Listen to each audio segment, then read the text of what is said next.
Uh, Rodney's banjo. okay, well, we're recording now, gentlemen. All right. Hi, everyone. Thanks. We're here for another one of my webinar interviews. It's a sort of repeat performance night with an additional guest. With me tonight, it is tonight where we are, is once again Dr. David C. Schindler. And we're going to continue our discussion we had with him before on his wonderful book, The Politics of the Real. As we saw last time, Dr. Schindler teaches at the John Paul II Institute Studies on Marriage and the Family, Washington, D.C. And we also are joined tonight by Dr. Michael Hanby, who I've known for many years, who also teaches at the JP2 Institute.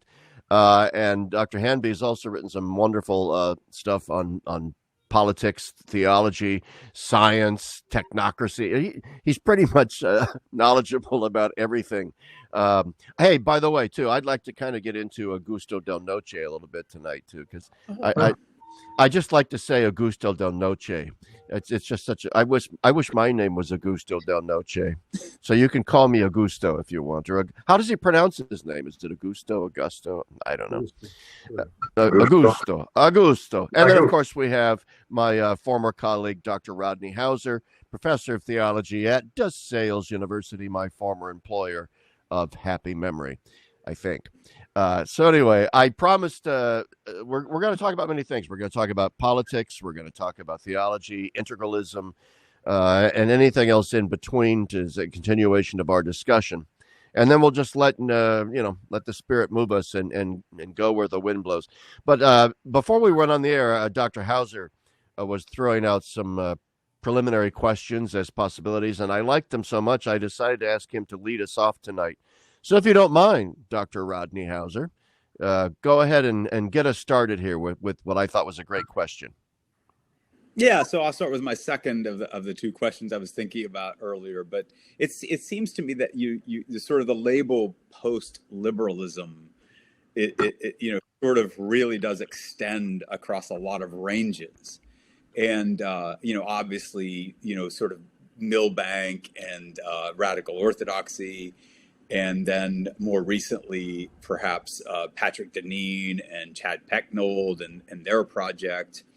And then, of course, also we can't forget about the New Polity people, and all that stuff. And I'm, reading all of this stuff, trying to keep track of what's what. But I was wondering if you gentlemen had any insights into maybe perhaps where you all fit into the spectrum or whatever, but also kind of what is the spectrum? I mean, why are, there seem to be some differences, and how does that work out, et cetera, et cetera. So that's my question. So let's start with D.C. Schindler, and then we'll move on to Michael to answer that same question. So go ahead.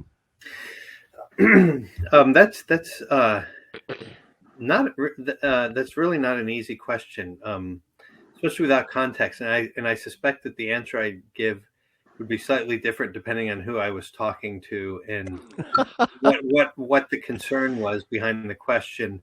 I mean, in a certain sense, context is everything. And here on a webinar, you have no idea who you're talking to. I'll just imagine an interlocutor, I suppose. I think, and Michael, you and I think very similarly on many of these points, but I don't want to speak for you here, so you can. Oh, please do. That'll make my job much easier. You just want to keep. He just wants to keep drinking. And I would say, I mean, the first thing is, I have been. First of all, I like the moniker post-liberal because there's a recognition that, and I was just writing about this morning. I mean, this is a fairly momentous event in history, if you think about it. Liberalism is coming to an end. I mean, that's really something quite extraordinary. And that really was the political philosophy that dominated Western civilization in the modern era. So, I mean, the fact of this coming to an end is an interesting and, as I said, momentous. I mean, it's a very serious phenomenon. Now, the question is, is this going to go the way of postmodernism, which is to say something that presents itself as coming after, but in fact is a new and more intense iteration of the same thing. And I think in a number of the things that present themselves as sort of post-liberal projects tend to be just a repetition of liberalism. I mean, you've got the various forms of or in any event, sort of new iterations of modernism. I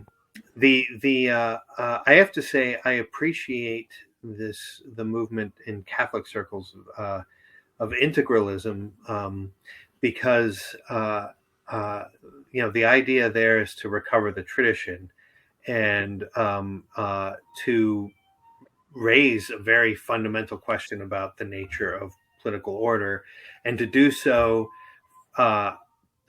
from the perspective that the church may in fact be true, rather than a possible option. I mean, actually grounded in the church and taking that as a reference point. And so, I mean, in that respect, I feel a great gratitude and interest in this developing conversation of integralism.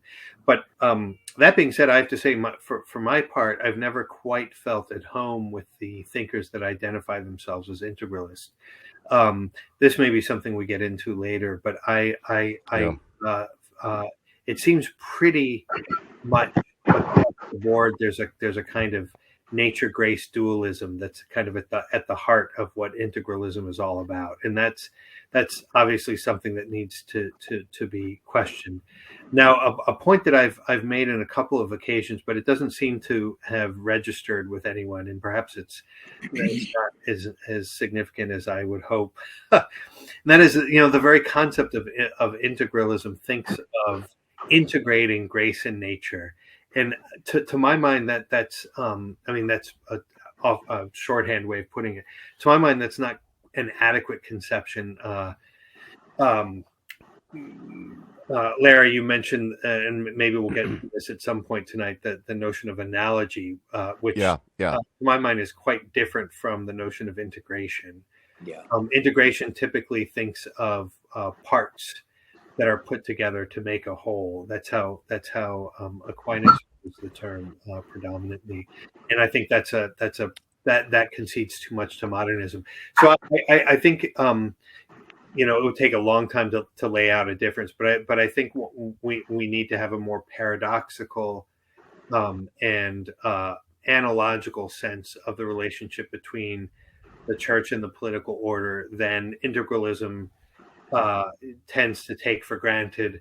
But in agreement with integralism, it would be one that recognizes a kind of social and political authority of the church in some form. That's sort of my first kind of sketch of where I would. Well, that's great.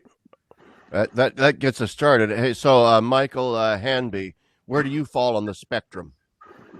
Oh, it's a confusing spectrum, I guess, as most spectrums are these days. The terrain is very convoluted, and I think part of the ground of the confusion is the conflation, oftentimes on the part of its practitioners, between integralism and the kind of post-liberalism that Deneen, Papin, Pecknold et al. Are now promoting as a kind of practical political philosophy for the renewal of the American body politic. I think a lot of confusion has been generated by that conflation, and I think Sohrab Ahmari has recognized that when he recently effectively declared unilaterally an end to the integralist debate as being so 2017 or what have you. Well, thank you very much. You all have just opened up, a debate about not only the nature of political order, but it's also fundamentally an ecclesiological question about the very nature of the church. And the fact that most of the self-identified integralists, with the exception perhaps of Pater Waldstein, are not particularly interested in that question. namely the question of the nature of the church, and to think that through in both philosophical and theological terms, suggests to me that their conception of the integration of temporal and spiritual order, political and ecclesiastical order, however you want to call it, is already being unwittingly conceived along modern lines. That it in under that set of preoccupations, it becomes another form of modern political philosophy in a kind of Catholic guise, and that can be reinforced actually by the nature-grace dualism that David referred to. I've actually seen it argued, I forget exactly where, that the very fact that the truths of grace are beyond the capacity of the natural intellect, that we should have no real option to it but to just kind of shut up and obey, because the truths that are good for us are beyond our reach. In that case, you can see very easily how integralism becomes a temptation both towards a kind of ecclesiastical authoritarianism on the one hand, but also on the other hand, a kind of instrumental use. And this has been historically, sort of instrumental orientation toward the political order, such that any old atheist political regime will do, so long as it suffices to enforce, to protect the church's privileges and enforce its visions of things. That's not a true, to my mind, or an adequate. I don't like the language of integration either, because it presupposes precisely the extrinsicism that David's critiquing, as two separate things or two separate spheres that then have to be brought together in a kind of secondary moment. But regardless, I'll use the term, for lack of a better one, at my fingertips, and simply say that can't be an adequate integration of spiritual and temporal order, of the sacramental and the political, and a proper understanding that would involve much more than politics. I mean, our politics is founded on an entire vision of nature and an entire metaphysics that's invisible to us because it's so internalized. And there's a whole philosophical dimension, actually, and an intellectual dimension to even begin to think what it would mean for the church's vision of reality to be incarnated in a culture, right? In our culture. That the idea that you can, affect this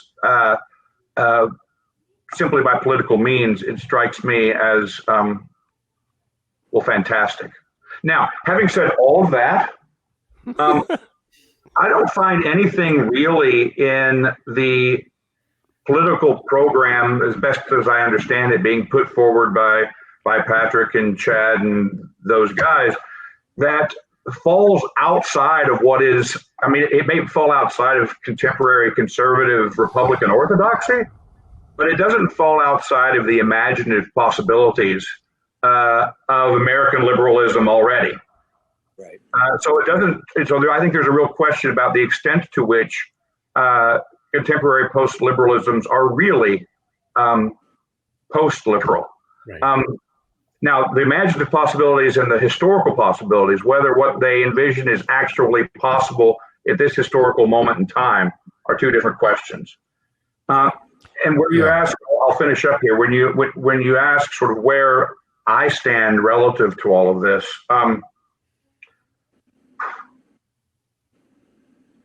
it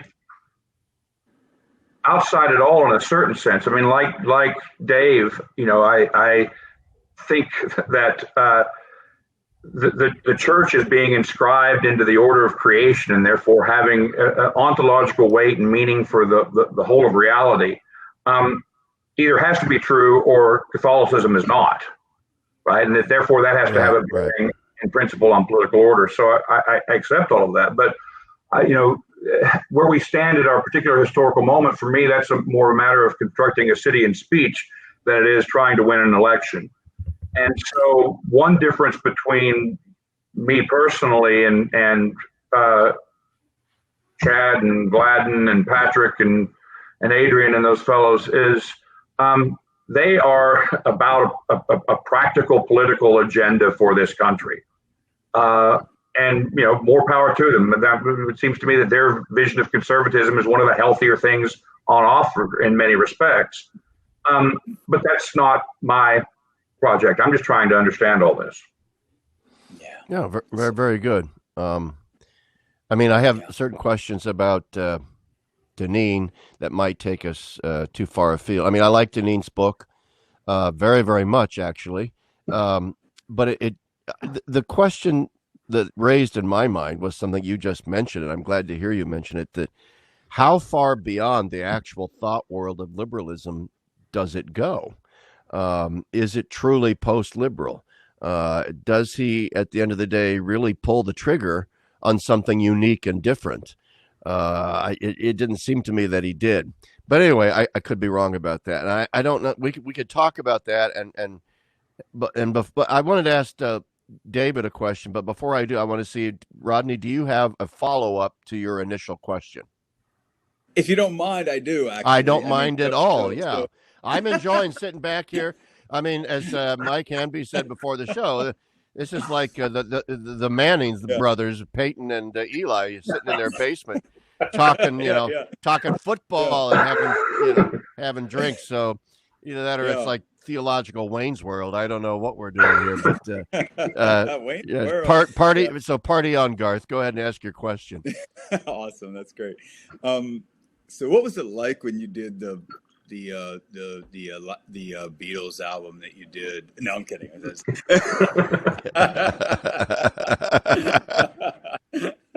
Okay. So no, the follow-up question would be then, that was great. I mean, that was super helpful, actually, to hear you guys talk about that. But so this is obviously the temptation, the perennial temptation of modernity. And this goes back to the Second Vatican Council debates and Dignitas Humanae, is what practical give does all this give, right? So Murray's position is, well, let's just separate civil authority from civil society and let civil authority to kind of be neutral and sort of all that stuff. And it seems to me that what you guys just characterized is an attempt of kind of post-liberal thought to sort of co-opt civil authority to sort of deal with things that are kind of not totally within its jurisdiction, let's say, or whatever, right? So there is a kind of collapsing, I think, maybe there's a separation of nature and grace, where grace, kind of pounces on nature, if you want to put it that way, right? So the follow-up question would be, what would be a better alternative to, say, not to pick on these guys, but the Pecknold, Deneen, Papin sort of approach? Yeah. Well, I think one of the by the way, Dave, there's no pressure in this answer, none whatsoever. No. I mean, but it is. Yeah. I mean, in a way, it's the hardest question, and the one that always comes up. And part of the problem is there's not a programmatic answer. It seems to me. I mean, to try to present a programmatic answer is, in a way, to enter into the same horizon and set, allow the same terms to be set in which one sort of navigates. But on the other hand, it seems a cop-out to reject it. I think that the very first point that has to be made is the point that Michael sort of ended on, which is trying to understand it. I'm becoming increasingly convinced that there are all sorts of parallels between this of Christian philosophy and in what respect does metaphysics open up of its own accord to faith, and can it do that without surrendering its genuinely sort of natural character? I would say there's something very similar to the political order, in fact, analogous. What are the implications of that? One is that if you accept that sort of analogy, you can't simply import theological dogma into metaphysical thinking and sort of trump metaphysics. The way that faith can inform metaphysics is a very sophisticated and interesting and subtle question.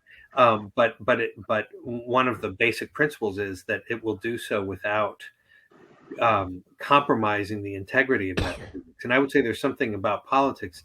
The thing is not to prematurely bring in the authority of the church, or to try to recall, even though at a certain point, those things might be necessary. In fact, they will be necessary.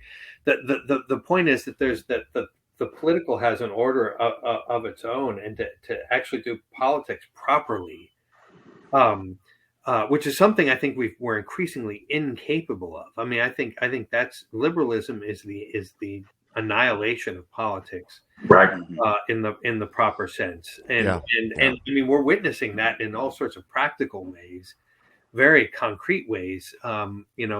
Google is running our lives as much as any political authority. I mean, there's a kind of a collapse of politics into the market and into technology and science and social media and so forth that I think we need to reckon with. So, I mean, in a certain sense, the very first point is to restore the integrity of politics and to understand and to recover a very I think the first thing is we have to recognize that politics is about the meaning of life.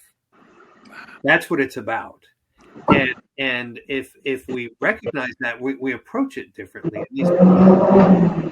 If we don't recognize that, it's still going to be about the meaning of life, but that's going to impose itself in all sorts of insidious ways, bad judgments in that regard. So and here I'm sort of spelling out, I think, what I take Michael to mean by saying we have to understand it first. The fundamental meaning of what politics is all about. And then think naturally and act naturally once we do so. I mean, the practical stuff, we can't decide in abstraction. We decide when we're faced with concrete decisions to be made every day. But we need to cast the right light on those, and that's not a practical matter. That's a genuinely intellectual, theological, metaphysical matter. Michael, if I may piggyback on that, I mean, what I wanted to ask in response to your question, Rodney, was in what sense best?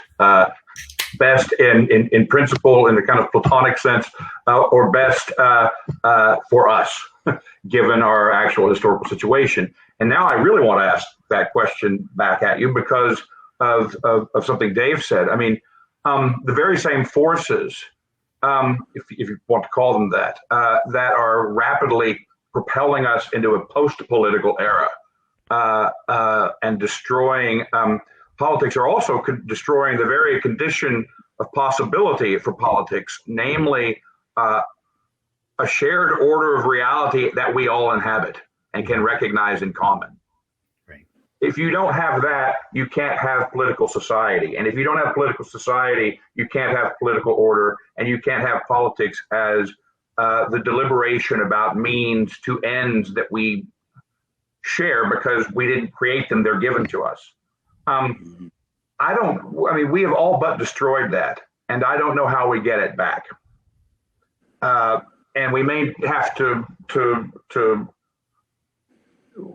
ride the wave of this historical moment to wherever it leads in order to and come out the other side in order to get it back. And it'll be our children or our grandchildren's problem. But it seems to me that I agree fundamentally with everything Dave says, but what it would require even to get to the point of restoring politics, to restore it in practice is one thing, to restore it in thought is another. But both are increasingly difficult. I'm not optimistic about either. Well, I'm certainly not optimistic about anything.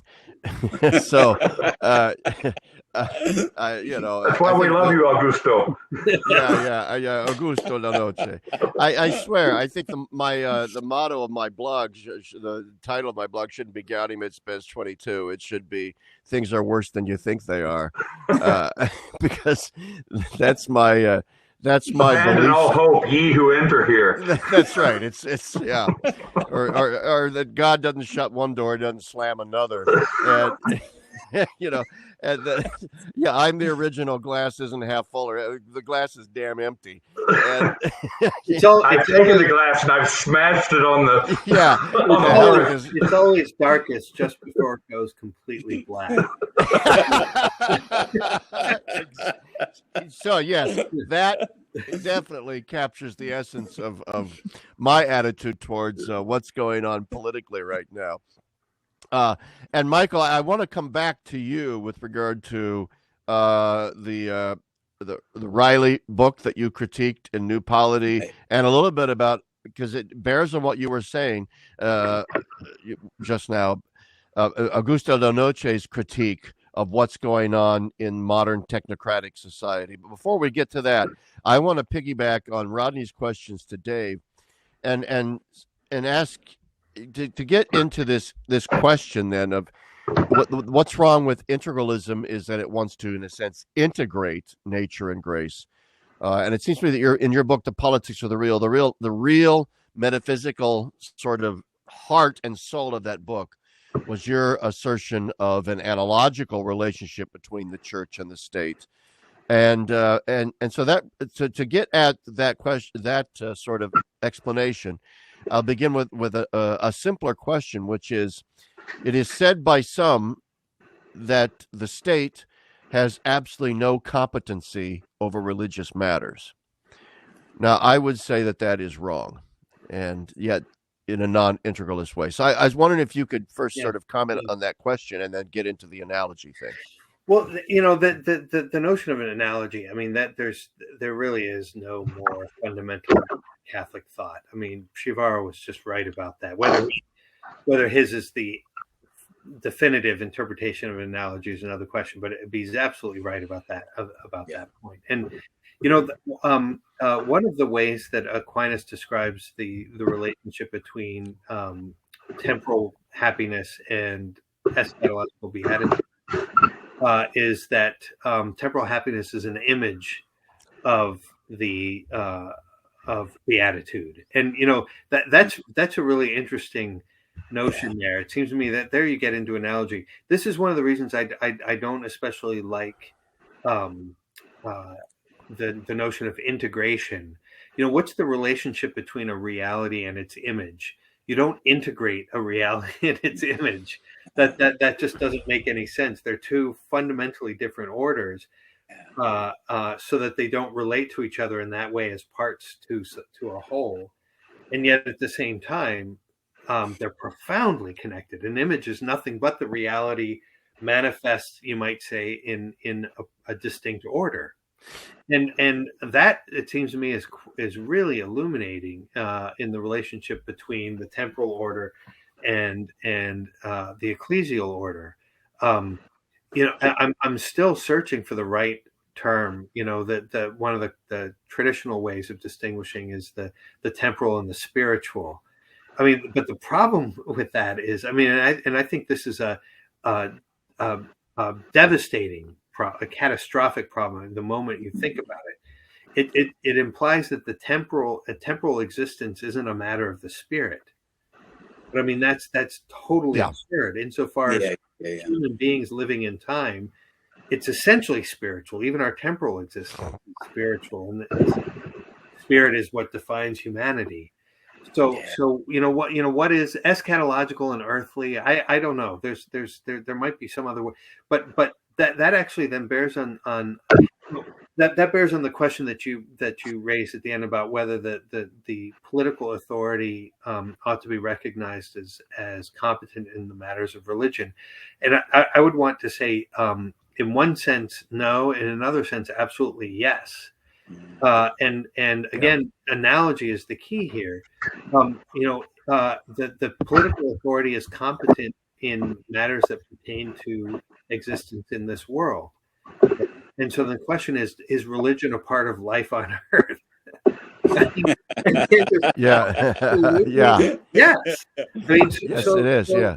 So the political authority needs to acknowledge that kind of responsibility for providing the proper conditions for religion in this world, and that doesn't mean simply the kinds of things that we do with a view to the eschaton. That means, I mean, in a healthy culture, our faith, our religion, colors the way we eat, the way we dress, the way we organize our house. So it's totally a part of this world, and in that respect, properly speaking, a political authority needs to be fully responsible for the religious dimension of existence in those ways. That's very different from effecting our salvation eschatologically. That's something that a priest does and a king does not. But it seems to me that once you recognize this analogy, you begin to realize that point is not simply a question of what we do on Sunday, or simply a question of. You realize that the very things that I mentioned also bear on our eschatological destiny. And so this is what when I say that both the church and the state, I mean, those categories themselves need to be qualified in all sorts of ways, but they're both concerned with the whole of human reality in different respects. And that's not integralism, because you're not putting two parts together. That's Anyway, that was a long answer to your question, but that's great. Well, that's a great answer, and it's a part of our discussion last time that we didn't get to, and yet I thought it was a critical part of your book to understand the difference between these different kinds of approaches, church and state, integralist, not integralist, whatever. Michael Hanby, did you have any comments? Yeah, I've got a lot to say in response to that. No, it's that's fantastic. Of course, I agree totally. I mean, it's hard to know even where to begin.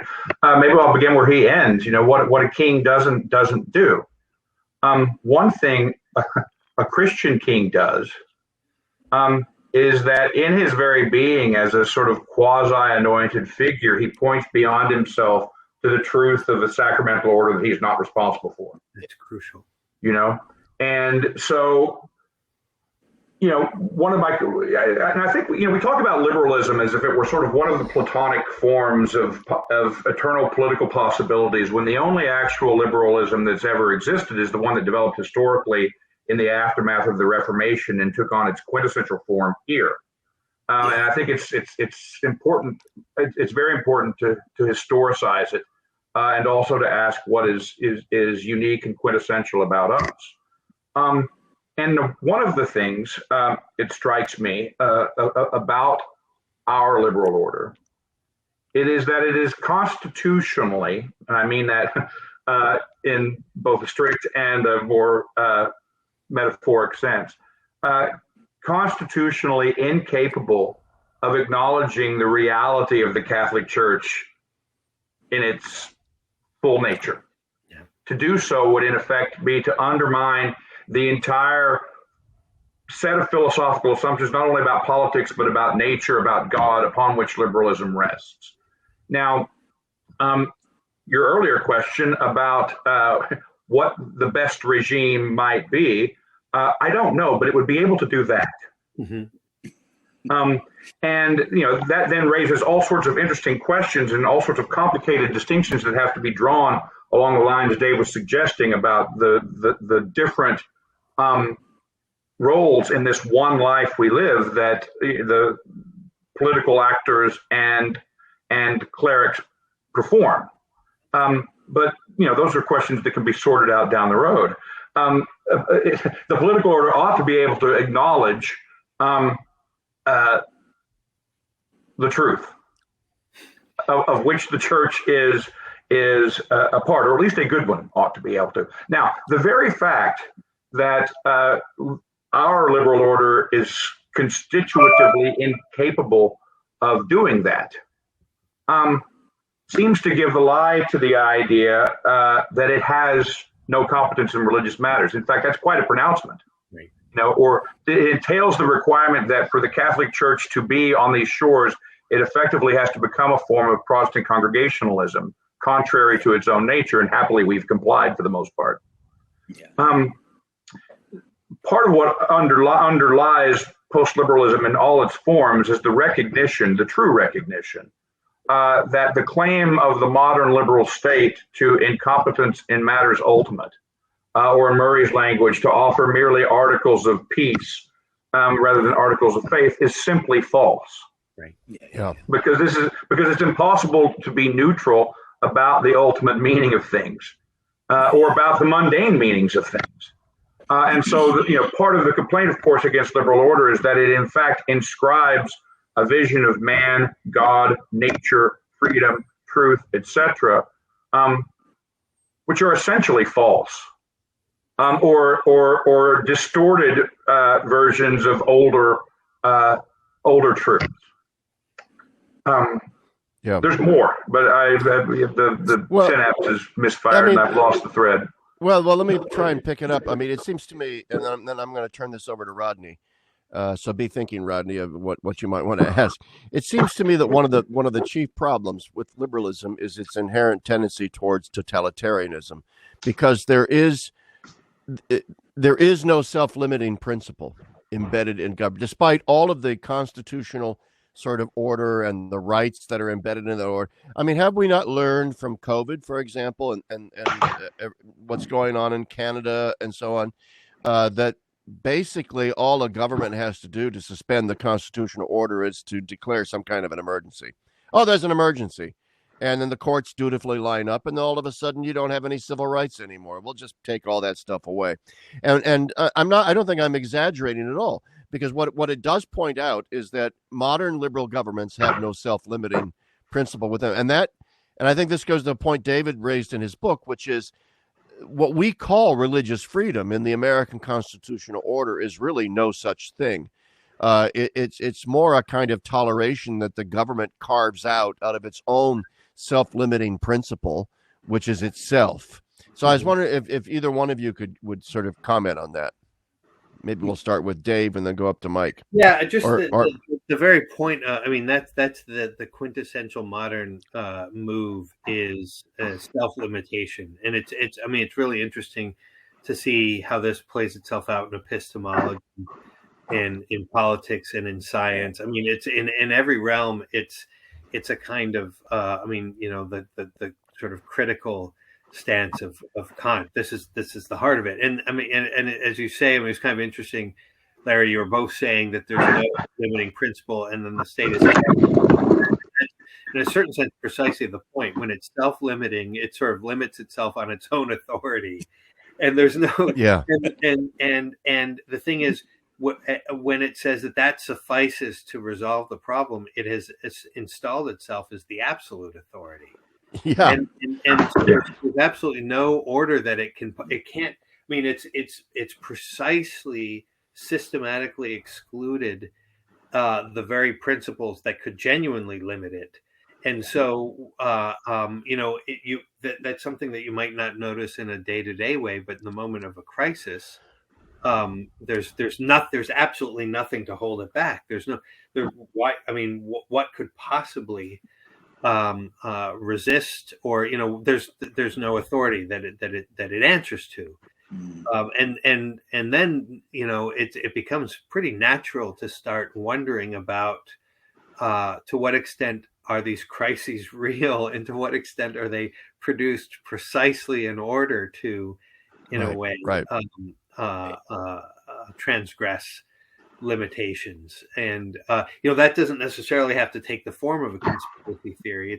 It's easy to understand how it will, but there's a kind of intrinsic logic to it, in spite of any individual agent that kind of imposes itself. So there are all kinds of paradoxes there that I think account for a lot of the experiences we're having currently. Very good. Yeah, there's no above, beyond, or outside liberal order for liberals, or for liberal society. which is why, in particular as Americans, are lost as this order begins to collapse, or I don't even know exactly what collapse means, but to realize itself in its apparent opposite. What Del Noce calls the suicide of the revolution. That is the same one and the same time, both its success and its collapse. That seems to be where our own liberal order is headed. But when politics is all, and when liberalism has defined the horizon, and when that horizon no longer suffices, what is left? It opens the door to a kind of nihilism that we are not accustomed, because we're sort of superficial pragmatists. We don't plumb the depths of the abyss, but it seems to be kind of intruding itself upon us nonetheless for precisely this reason. And the limiting principle par excellence, that without which I'm convinced concretely it's impossible ultimately to prevent the absolutization of politics, is actually the church. Right. And its proper nature, which we ourselves no longer seem to want to embrace or understand anymore. May I just jump in right there? I mean, this is the Sure. frustration with all of the neoconservative response. They want to Yes, I was just going to ask this. Yeah. Go. Right. I mean, just in the founding of America, there are all sorts of these principles, classical principles, references to God and all sorts of things. But I mean, the point that you're making now shows sort of shows them up. I mean, exposes the poverty of that position. It's not enough just to affirm God, or it's the question is, can it recognize the church, the truth of Right. it? Mm-hmm. That's that's something that none of them, I think, would claim. Yeah. I That's don't just be an interesting that's question whether anybody would- I just have grown, and I keep saying Howsare's going to get a question in here. Sorry, Rodney, but I just have grown increasingly in my old age, just frustrated with a certain kind of neocon, sort of conservative Catholic that is bought into this sort of what I call, the Whig Thomist narrative of, sort of crypto Catholic America, the whole, just offer, as I have done in my blog, any criticism of John Courtney Murray, and watch how fast these neocon Catholics come out of the woodwork with their little narrative there. And so Hanby, I'm going to come back to you, because you just recently had this series in New Polity, and a big shout out to Mark Barnes and those guys at New Polity who are doing great work. But you had a 4-part essay dealing with Riley's book on, essentially the whole Murrayite theme. So maybe you could comment a little bit upon that. Well, it was really one essay that would have broken their website, so they divided it into 3 parts, I think. It's not been that recent. It was a year or so. It was long. I'll tell you, I was reading along going, dear God in heaven, this is a book. Yeah, it's, well, I guess I got my dander up a little bit. It was, I should say, first of all, he started it. There were, yeah. And he did too. Yeah, Robert wrote, or I say Robert. I've never met the man. Mr. Riley wrote, first of all, a piece in the Claremont Review of Books attacking Patrick Deneen and me, and kind of conflating us a little bit, I thought.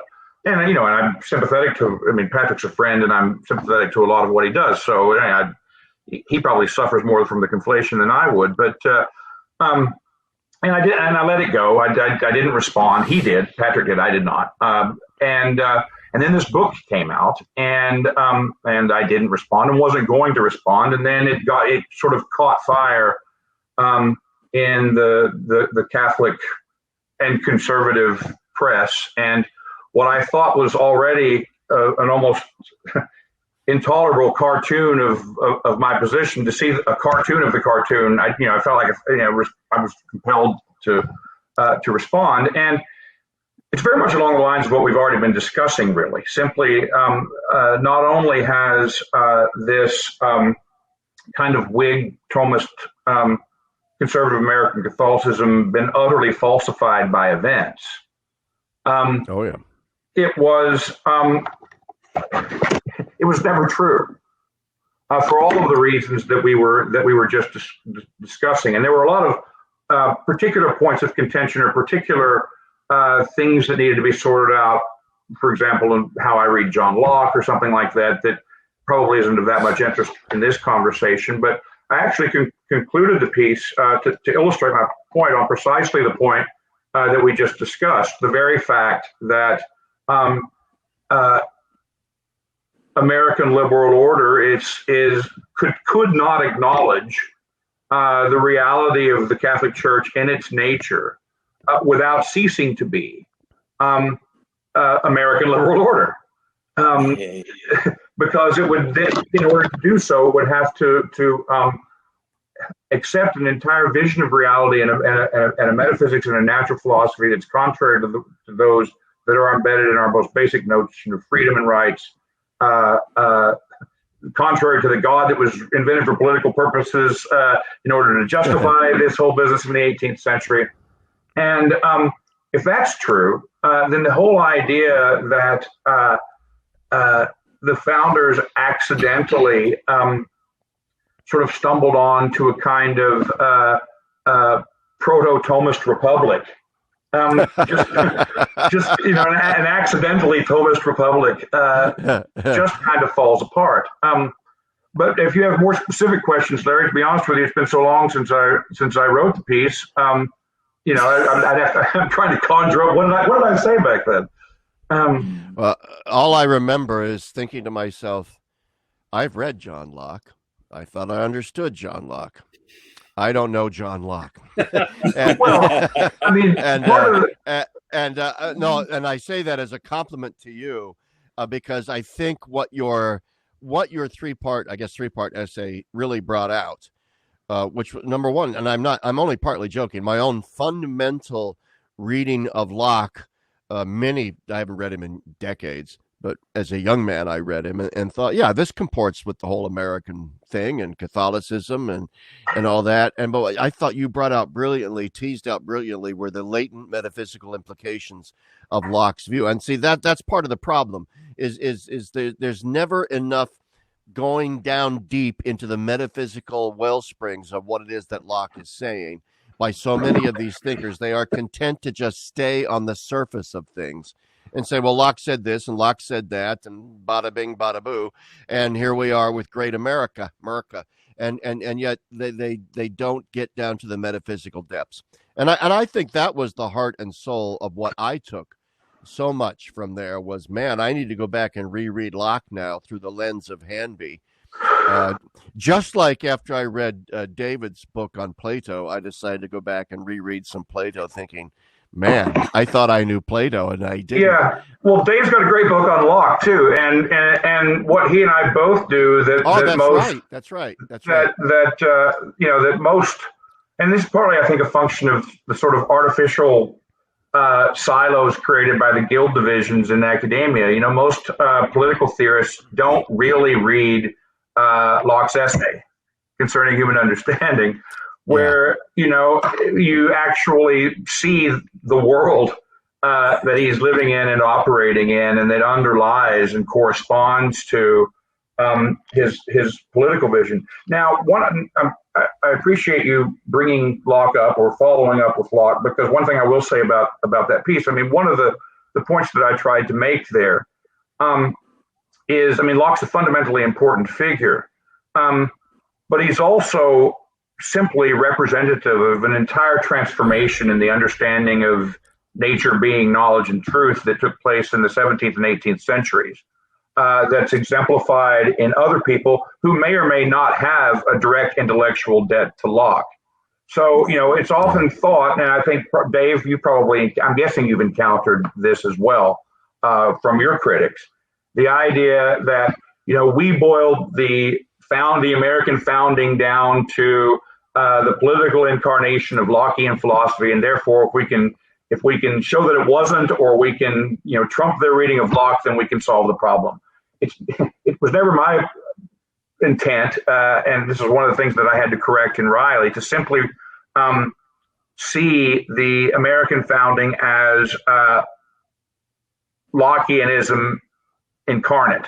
I mean, there are obvious Lockean elements and dimensions to the American founding, but there are other streams feeding that as well. The point is that there's an entire, for lack of a better way of putting it, a kind of gestalt switch or a paradigm shift in our basic understanding of reality, God, nature, causation, knowledge, truth, etc., freedom, that all of these people are participating in a certain way. And Locke just happens to be a very, both historically and philosophically important representative. But it turns out, if Jefferson is more influenced by Francis Hutchinson, for example, it wouldn't defeat the point. Yeah. So Rodney, you want to follow up on that? Ask some more questions? Yeah, no, that's the heart of the matter right there. I mean, so it seems to me that what we've tried to do is and this, I hope, will connect two questions that I have. One is to kind of separate the political philosophy of the founders or Locke or whomever from their epistemology, their philosophy of nature, et cetera, et cetera. And of course, this is insane. I mean, these all go together, and they clearly influence each other. Because you're right, Michael. People are in silos, so they only study political science. So they're only going to read Locke stuff on political science or political philosophy or whatever. And they're not going to read his stuff on epistemology or whatever. Right. I mean, they're clearly coming together. I mean, the fact that Bacon is Hobbes' secretary, is this the case? I mean, I think I'm right about that, right? I mean, like science and politics all of a sudden like in bed together, I mean, is clearly important. So that's the first, that would be the first sort of observation that I would like to hear you guys reflect on is, how have we extricated the politics out of the metaphysics, the whole bit? I mean, that's a problem already. Great question. Yeah. And the second thing, which is related to that, goes back to my original question about act and potency in DC's book, right? Which I love, like the line in Chesterton, which is Elfland, where in Elfland heaven measures earth.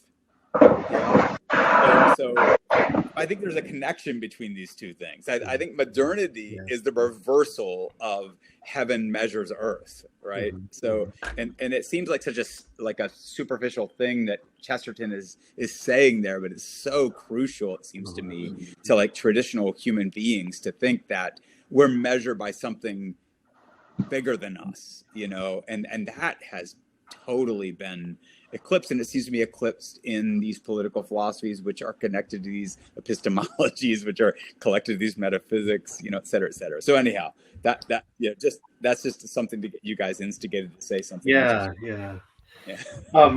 Just to the first point, one of the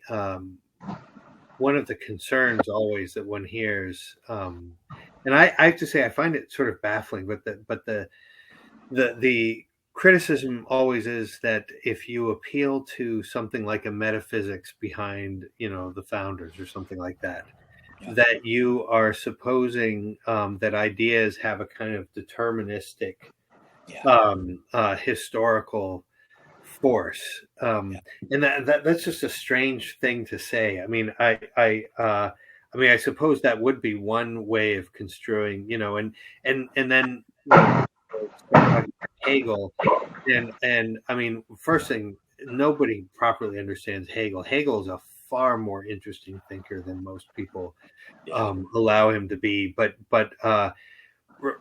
regardless, I mean, that's a whole other question. This idea that recognizing the significance of ideas for praxis it doesn't have to take. I mean, very obviously doesn't have to take the form of a kind of determinism. It seems to me. I mentioned this. I think in the book I use this analogy. If I mean, as human beings, we just recognize all of our action takes place within a horizon of a kind of an understanding. I mean, we have a notion of what the world is and what it's all about, and we act. The decisions that we make are always going to be sort of within that horizon, and in some ways informed by that. Information is not going to be deterministic. I mean, that's precisely the wrong metaphor. A horizon doesn't efficiently cause what happens inside of it. It just sort of sets the stage. So the example I think I use in the book is, if for someone to say something like, for instance, the belief that marriage is nothing but a union of two individual wills that lasts as long as those two wills continue to decide to connect to each other. If that's what one's concept of marriage is, it makes perfect sense to say that concept can dissolve, erode the bonds of marriage, and that if that were the regnant concept of marriage, we would expect that there would be more divorces and so forth. And that's not because this idea is somehow causing it. In every case when you have a marriage breakdown, you're going to have causes that you can explain. There was infidelity, there was cruelty, there was violence, whatever. But all of those things sort of take place within a horizon of understanding. So all that is to say, if with respect to the founding, it's the founding isn't the primary issue in any event. I mean, it's far deeper than that. But I mean, just to take that as where it's generally the discussion generally begins. To say that there's a sort of a generalized conception at the founding doesn't mean that it's going to sort of ride roughshod over history or determine it. It's going to set the horizon that are going to make certain things more meaningful. It's going to privilege a certain way of making decisions. It's going to affect the kind of qualities of relationships that are established in all sorts of subtle ways, work its way through the culture. And the fact of the matter is that is always the case in human action. That there's absolutely no human act that doesn't unfold against the background of a metaphysics and in some way give expression to it. Yeah.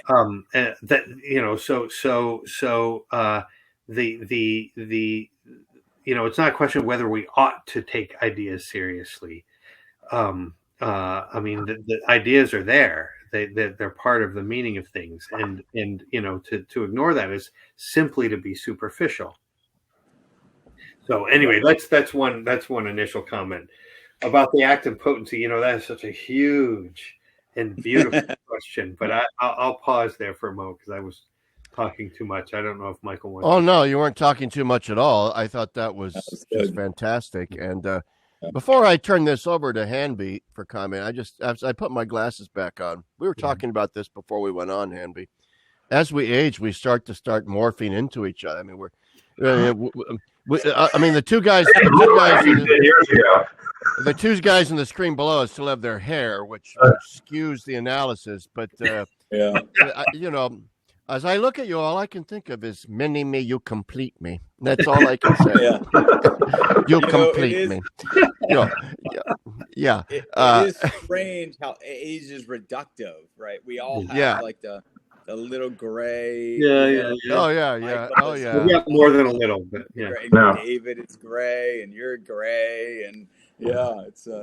Larry and I looked nothing alike 10 years ago, 15 years ago. And we were sitting here before the two of you signed on, and I said, look at us, we're the same person.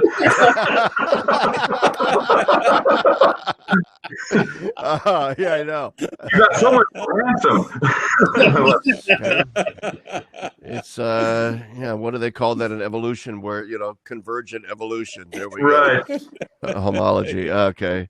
Anyway, That was an important segue, I think, Larry. I had to interject that just to add a little levity to our very heavy deliberations here. Now I sort of lost the train of thought, actually. But Michael, did you want to comment on what David just said? Oh, just that he's absolutely right, and that we would understand that if we still understood causality. Yeah. I mean, he's basically talking about formal and final causality, which is how you understand how it is that meaning causes. Right. It doesn't cause like one billiard ball determining the motion of all of those lined up next to it. No, he's exactly right, and this is an ineliminable dimension of our existence. It's what it is to be. So, of course, and I also underscore Dave's point, and in fact, this was part of the point of the Riley piece, that those who have made, quote unquote, the founding the issue, are those who have made their life's work defending it as this kind of pristine origin. It occupies a far. So the whole idea of America on trial, as if the point were to try America, which is not about determining true or false. It's about guilty or not guilty, and that's a whole different set of questions and a whole different form of reasoning. The idea that that the American origin, the origin of this country, establishes a kind of form, according to whose logic things with a certain degree of variation are likely to unfold. That's not deterministic. That's just what it is to be. Yeah. And that point actually connects to the other point that Rodney was making about we would see that if we actually recognize the primacy of actuality over potency. I mean, in a way, I mean that's a way of saying that formal causality is real. And that I mean, there are a whole host of things that are tied up in that simple principle. I mean, the one that you cited from Chesterton is an excellent one, but if you acknowledge this, it's there are a number of things. The primacy of whole over the parts. You interpret parts in relation to a whole. The priority of the given, of gift, the priority of the concrete, the priority of perfection with respect to imperfection, the priority of, I mean, there's a whole host of things of good, and the transcendentals and so forth, the priority of being. I mean, ultimately, the act of being, the actuality of all acts.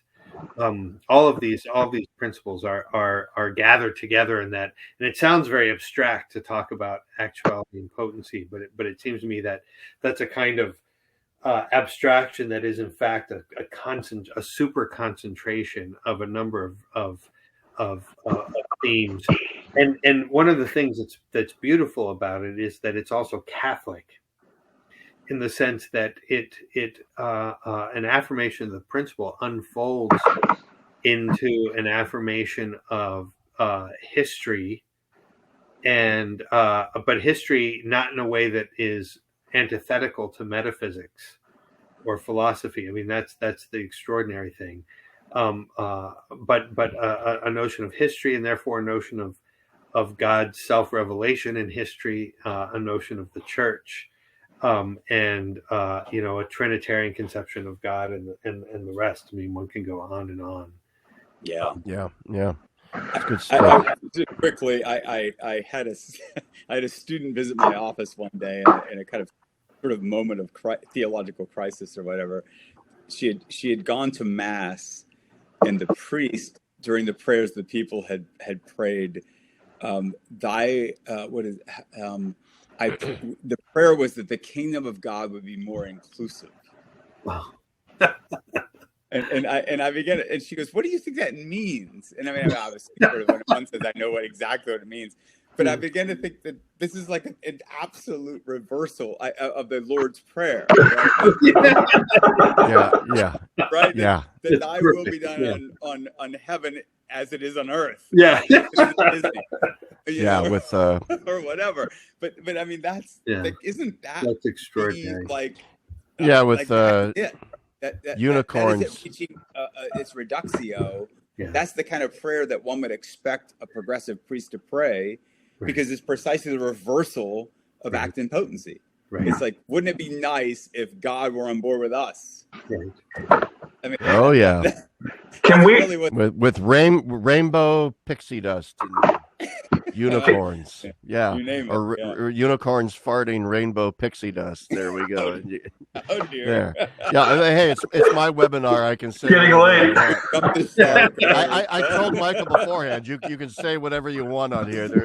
This is not. We're not censoring anything on here. Although it did say, ask me on YouTube whether or not this is for children or not, and I said no. So there you go. We can do whatever you want. Fart, so I think now you guys I said farts. One of the words I think you can say. We've been on here for like an hour and 10, so I have a few questions yet. I'm determined to bring Del Noce into this conversation, so I'm going to, which is one of the things about liberalism. When we've been talking about this, it's sort of hegemonic sort of control of the whole narrative, and it's not so subtly implied notion that it's the end of history, as some have said, like Fukuyama. That there is a point to history, and it's us. Okay, so we're here. Everybody else can just shut up shop now, because we've arrived at the ultimate political arrangement. And I'm wondering to what extent such a view isn't the result of a false periodization of philosophical history, especially political philosophy. I mean, and Del Noce talks about this, that modernity has to engage in this periodization when it tells of the history of philosophy, in order to take those periods and turn them into stages: infant, toddler, adolescent, mature adult, and we, of course, now are in the mature adult phase. So I was, and that caused me to think. I'm a somewhat of a believer in intellectual genealogies. I'm somewhat of a believer in the idea that there is a sort of linear movement of philosophical thinking through time and history. But I would ask both of you gentlemen, who know far more about philosophy than I do, is this neat sort of cobblestone-esque periodization of history into volumes on classics, medievals, moderns, isn't there a certain artificiality to it? Isn't there a sense in which there are no new philosophical ideas at the end of the day? Or am I wrong about that? I would really love your thoughts on this. So we'll start with Dave and then move up to Mike. Thank you. Yeah, he gets more time to think about this. I mean, I think I probably would agree with you. In one sense, it's helpful. In another sense, it's there's a certain superficiality and arbitrariness about it. But it depends. I always tell my students that there is scarcely a concept that has been proposed in history, including contemporary ones, that Plato didn't articulate, wonder about, and pronounce some judgment on. I mean, and it's pretty extraordinary, actually. There's scarcely a thing that you can find that isn't commented on somewhere in the dialogue. So, in that regard, philosophy, it's something timeless about it. And so this idea that it simply has temporal stages. Okay. That being said, I would not simply dismiss this. I'm for better or for worse teaching a graduate seminar, PhD seminar right now on Heidegger, and there's something about the epics in his notion of the beings that are different historical periods, and there's a fundamental shift that occurs. I mean, there's something about that, and it's hard to deny, and I think it's illuminating. I mean, you don't want to absolutize it, and you certainly don't want to kind of mythologize it in the way that he does. But part of the Western inheritance this is why we're not just the Greeks. We're the Greeks and the Jews and the Romans. Good point. The Romans and the Jews had a very clear sense of historical unfolding, that history has a meaning, and that there are decisions that are being made in this grand way, and not just by individual subjects. I think all of that is also very important. But one needs to do it with a certain freedom, that it's not, you don't reify things, and you don't get hung up on precise historical moments. It's not like this particular person one day made the decision that changed the world. Well, I guess my point too is, Del Noce's point is that, of course, modernity makes this then claim that, of course, atheistic scientism is the final end stage of all human thinking, but that this is not by logical philosophical necessity, not at all. It's a choice that modernity made. But modernity therefore has to engage in this grand mythology that there is an inevitability to this progressive, which is how they use the periodization of philosophical history in a sort of Feuerbachian move, of various stages. So that's why I just think there's a great potential for misuse. In both teaching undergraduates philosophy, but then also in the grander sort of propagandistic sort of uses of this, that the periodization of philosophical history can have. But I agree with everything you just said. Michael, do you have anything you want to add to that? Not much, but maybe a thing or two. It's interesting. I mean, I was surprised to discover. I came rather late in my own intellectual life to reading the pragmatists. I got interested in Dewey and James, for example, because for historical reasons. And really surprised to discover the interesting kind of unity of philosophical history that they conferred on history from a pragmatist perspective. It's fascinating, and it's an example of how it is the case that a present vantage becomes the ground upon which one then creates these periodizations. Usually in a way that serves your interpretation of that present vantage, as is the case there. But apropos of Dave's point about all of philosophy being a kind of footnote on Plato, I do think at the end of the day that there really aren't fundamentally that many different metaphysical options. There's either some form of Platonism, and there are many forms with a lot of very interesting differences and nuances, and you can include Plotinus and Aristotle in that. But according to which logos, reason, goodness are at the foundation of reality and built into it, or some attempt, in effect, to escape from that. That ends up becoming nihilistic. And to me, that's simply true. Now, with respect to Del Noce's critique of those periodizations, a bit of what I said earlier about the advantage that confers to one's own perspective applies there. I mean, part of what Del Noce is trying to do is to make out late modern history, for example, since the Second World War, as being kind of the outworking of the ideal history of Marxism and its collapse, and therefore his understanding of the insufficiencies of those philosophical narratives feeds into the importance that he wants to attach to the unfolding of Marxism within post-war Europe. That's very clear. His concerns with Marxism. I have we're sort of running out of time, and I have one final question. Before I ask my final question, I want to see if Rodney has one final question. No, I want to hear your final question. My final question is to hear your final question. What is your question? Well, my final question starts with a sort of confessional statement, which is that I understand, of course, you're a jerk. Yeah. I once saw a play at the Guthrie Theater in Minneapolis in the 1970s called "I'm Okay, You're a Jerk," and it was one of the funniest sketch comedy things I've ever seen in my life. It was great because it was a spoof on that book that came out. "I'm Okay, You're Okay."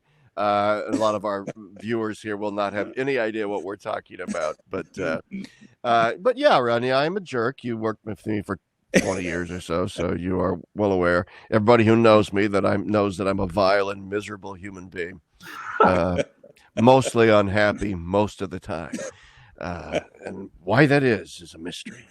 But perhaps that then actually segues into my next question and helps to explain a certain confessional point. One of my discomforts with integralism, especially of the hard varieties, of the Constantinian varieties, and well aware that all governments are some version of integralist and all that sort of stuff. There's no such thing as neutral. Get all that.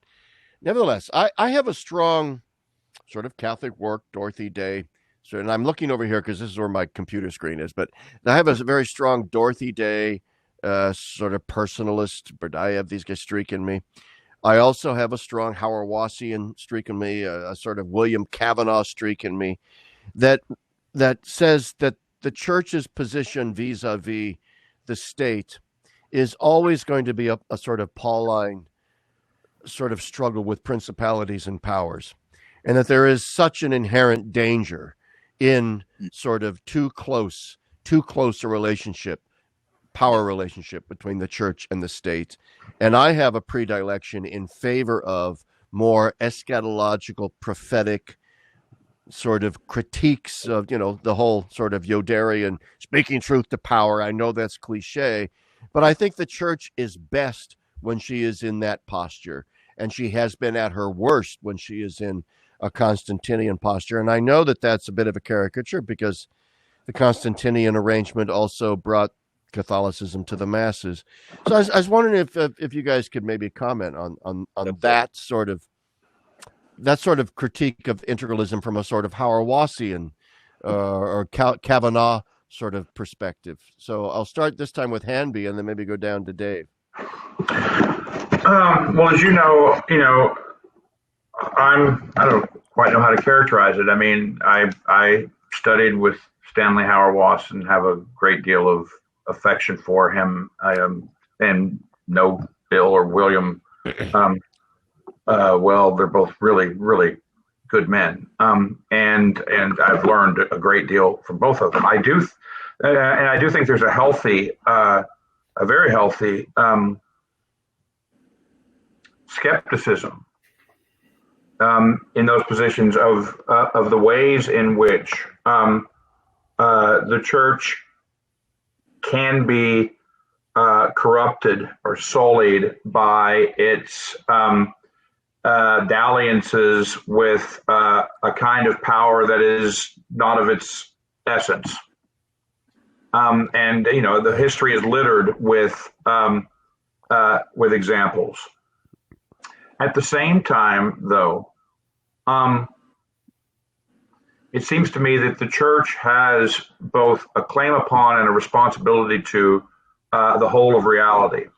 That the church as Catholic is the universal community, that which transcends. And I know this is a big dimension of Bill's thought in particular also, that exceeds and transcends political order. So I wouldn't want to formulate that suspicion or that concern in a way that implied an ecclesiology that ends up in the end making the church into a kind of cell or a part within the whole, or a kind of congregationalist, that would renounce what it is to be Catholic in the fullest ecclesiological and ontological sense. So the question then becomes, how is that sense best realized? And one of the things, my thought on this is not at all developed, but I am convinced that the complete absence, or the near absence of a a mystical and contemplative dimension to the Catholic Church in our age, contemporary Catholicism, I'm not quite sure how to describe it, is a missing piece of the puzzle here. You know, Dave and I have talked a lot about a particular episode of the Crown that we were both really gripped by, and it's the one where the young Elizabeth laments that she hasn't received a proper education, or the young Elizabeth didn't receive a conventional education. The Elizabeth who has become queen now resents the fact that she wasn't educated properly because she couldn't address all of these affairs of state. And what she comes to discover is that she learned the one thing she needed to know, which was the distinction between the efficient and the dignified. Well, I didn't catch it. Isn't that right, David? Is that the correct distinction? The distinction between efficient and dignified. Okay. I mean, the idea that it's the very point of being queen, to represent and to embody symbolically, if you will, the unity of the nation. Yeah. It's a remarkable, in a sense, that show has a remarkable, remarkably pre-modern sense of, and in some ways, it's an extended meditation on the meaning of office, the nature of symbol. The ambivalent contest between the ancient and the modern, and it seems to me that part of what it would mean for the church to manifest its Catholicity in a way toward the political order, in a way that doesn't necessarily succumb to the kind of temptations that inevitably beset it. Is to have a proper sense analogous to this, where you might cash it out this isn't exactly a political distinction, but in terms more appropriate to the political sphere, is the distinction between authority and power. Right. Yeah. I mean, yeah. It's key. And this Del Noce goes on quite a bit about this as well. You know, the fact that distinction is lost to us in the modern world for all intents and purposes, that we've conflated them.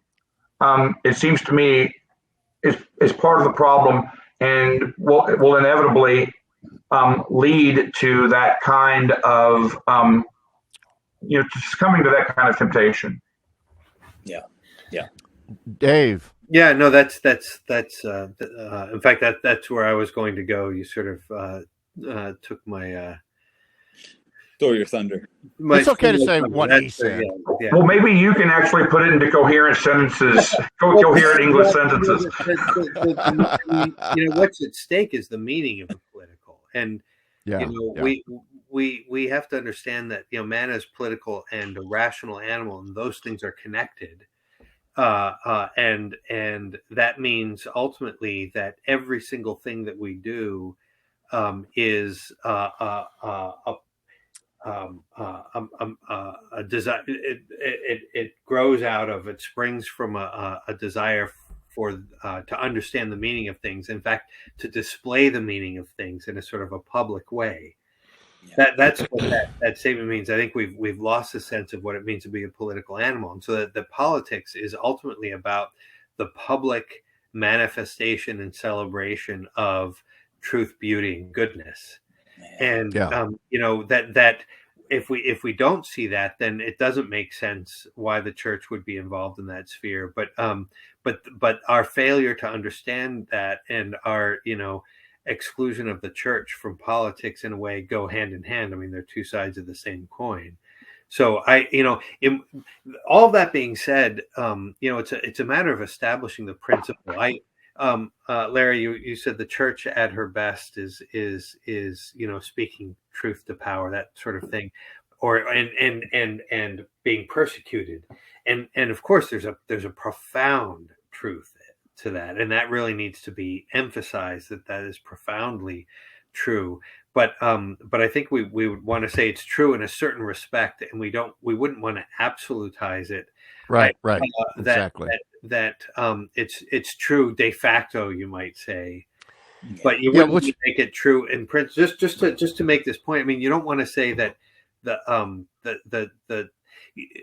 it may be the case that the political sphere has never been proper for the church because of the way it's been lived, but you don't want to say that therefore the church does not belong in politics. It's precisely because the church is essentially political that she ought to suffer in the circumstances that we typically live in. I think that's so true. I mean, when I identify my sympathy with that sort of view as a temptation, not as a temptation in its root insight, but as a temptation to absolutize and say, because maybe I'll end with this. There's a great little book that I would recommend to everybody. It's really a collection of essays by Jean Danielou, called "Prayer is a Political Problem." It's a great little book, and in the opening, I think it's the opening chapter, he makes the point, and mind you, he's writing this at the height of debates over religious freedom, dignitatis humanae, memare vos, the whole Ottaviani, and all that, all these things that were swirling around. He says, okay, fine. Religious freedom, we need that. Whatever regime we have, we're going to have religious freedom. But he goes, we need to remember, in a sense, the value of confessional states, and that is, and this is really key, the church's decision in favor of the poor, that what we call the preferential option for the poor here defined as just the sort of average common masses of human beings. Her obligation to those people requires a political stance with regard to the culture, because most human beings in their workaday lives are not capable of deep, penetrating, prophetic thinking, swimming culturally upstream. They're going to get their religion via the culture, and the culture is going to be formed in many ways by the politics of that culture. And that is that's an argument that made a very, very deep impression upon me. And so I think, but both Mike and Dave, what you have said in response to that sort of sectarian, if you will, impulse is so very true, and sort of Danielou really underscores that. Rodney, do you have any last thoughts before we sign off here, or anybody? No, thoughts?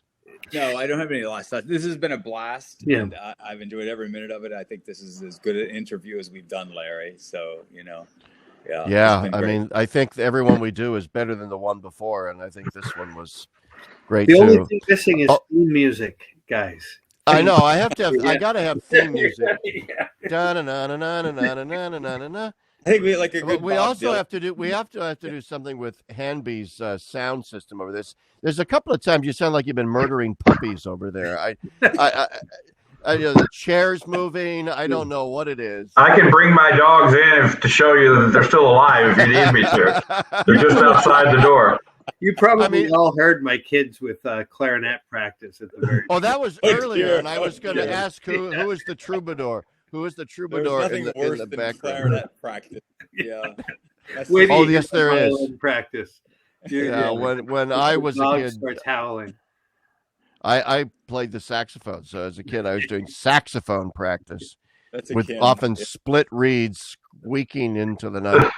So banjo practice is not much better. Yeah. But I will say to all of the viewers here that we do have some musicians. I'm not a musician at all, but Mike and Dave play the guitar, and Howsare is a great banjo player. And obviously, we've been known to pick and grin a little, the three of us. Yeah, he's been doing some picking. Larry, could we say one word about anyone who of your listeners who's enjoyed this conversation and is finishing college and is looking to get a master's degree? Come talk to us about these things at the John Paul II Institute. Oh, gosh. This is what we do all day. Goodness. I am so remiss because, when Rodney and I taught together at DeSales University, we sent a ton of students. You did. Yes, you have. Down to your place. Yeah. Some really, really good students. Yeah. My children, thank you. and so I'm sorry that I was so neglectful here not to mention that, yes, that the John Paul II Institute, it's just, I think it's the best place in the country to get advanced degrees right now in theology. And so, yeah, I highly encourage anybody out there who's interested in these ideas we've been discussing. They're very central to what is taught at the Institute, among a lot of other things. Gentlemen, this has been great. Yeah. And great seeing you all again. Yeah, well, hopefully we'll do this again because it was fun. All right, I'm going to hit the little stop button now, but don't say anything rude until I tell you that it's over.